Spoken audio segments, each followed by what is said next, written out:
Hello friends, welcome to Swathi 223 foods. ఈరోజు నేను మీకు చాలా హెల్దీ రెసిపీని షేర్ చేస్తున్నాను. అదేనండి, కేక్.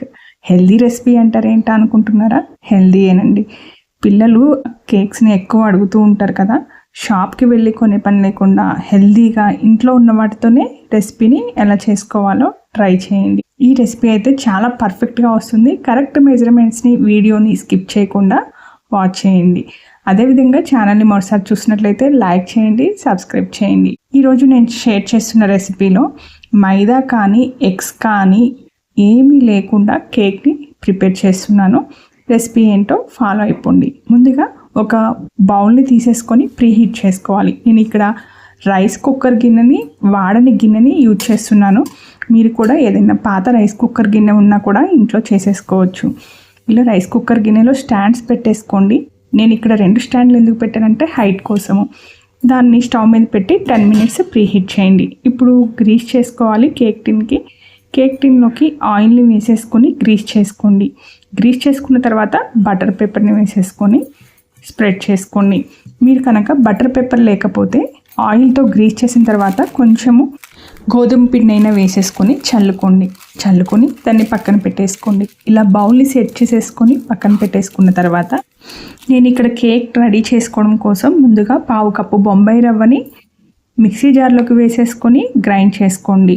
రవ్వ ఫైన్గా పౌడర్ లాగా గ్రైండ్ అయిన తర్వాత మనము ఇది రెసిపీకి వాడుకోవాలి. 1 కప్పు జొన్న పిండిని కూడా వేసుకోవాలి. హెల్దీగా జొన్న పిండితో కేక్ రెసిపీ ఈరోజు. జొన్న పిండి 250 గ్రాములు, కప్పు లెక్కలో అయితే 1 కప్పు. ఆ తర్వాత baking soda 1/2 teaspoon, baking powder 1 teaspoon వేసుకోవాలి. మొత్తాన్ని మిక్స్ చేసేసుకోవాలి. బేకింగ్ పౌడరు, బేకింగ్ సోడా, జొన్న పిండి, బొంబాయి రవ్వ ఈ 4 కలిసిపోయేలాగా మిక్స్ చేసుకున్న తర్వాత బెల్లము 3/4 కప్పు వేసుకోవాలి.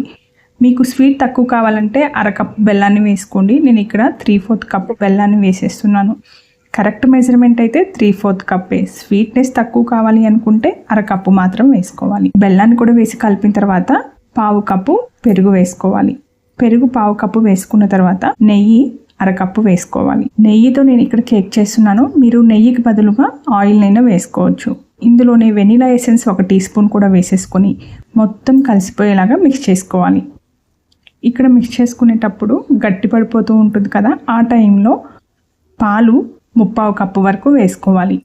పాలను మొత్తం వేసేసుకొని ఒకేసారి కలపకుండా కొద్దిగా యాడ్ చేసుకుంటూ కలుపుకోవాలి. ఈ కన్సిస్టెన్సీలోకి ఫామ్ అయ్యేంత వరకు పాలు వేసుకొని కలుపుకుంటూ ఉండాలి. బొంబాయి రవ్వ కూడా వేసాం కాబట్టి కొంచెం త్వరగా గట్టి పడిపోతుంది, అందుకే పాలు ఎక్కువ వేసుకుంటున్నాం. ఇప్పుడు ఇందులోకి కావాల్సిన డ్రై ఫ్రూట్స్ బాదం పప్పు, జీడిపప్పు, వాల్నట్స్, కిస్మిస్, టూటీ ఫ్రూటీ, ఎండు ద్రాక్ష వీటన్నింటినీ వేసేసుకొని మిక్స్ చేసుకోవాలి. ఇవి మీరు వేయించైనా వేసుకోవచ్చు, డైరెక్ట్గా అయినా వేసేసుకోవచ్చు. ఇక్కడ నేను డైరెక్ట్గానే వేసేస్తున్నాను.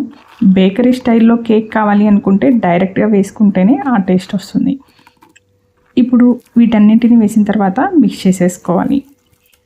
ఇలా మిక్స్ చేసుకున్న తర్వాత మనము దీన్ని బేకింగ్ ట్రేలోకి వేసేసుకొని కుక్ చేసుకోవాలి. ఇక్కడ మనము కేక్ ప్యాన్ అంతా గ్రీస్ చేసేసి పెట్టుకున్నాం కదా, అందులోకి కేక్ బ్యాటర్ని వేసుకోవాలి.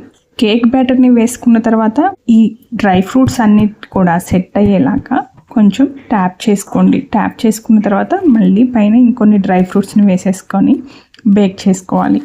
ఇప్పుడు మనం ఆల్రెడీ 10 నిమిషాలు ముందుగానే హీట్ చేసుకున్న ప్యాన్లో ఈ కేక్ బ్యాటర్ ఉడకడానికి 40 నుంచి 45 నిమిషాలు మీడియం ఫ్లేమ్లో మాత్రమే ఉంచండి. హై ఫ్లేము, స్విమ్ ఫ్లేము అలా ఫ్లేమ్స్ మారుస్తూ ఉంటే కేక్ పర్ఫెక్ట్గా రాదు, ఉడకదు కూడా. చూసారు కదా, ఈ విధంగా పర్ఫెక్ట్గా బేక్ చేసుకోవాలి.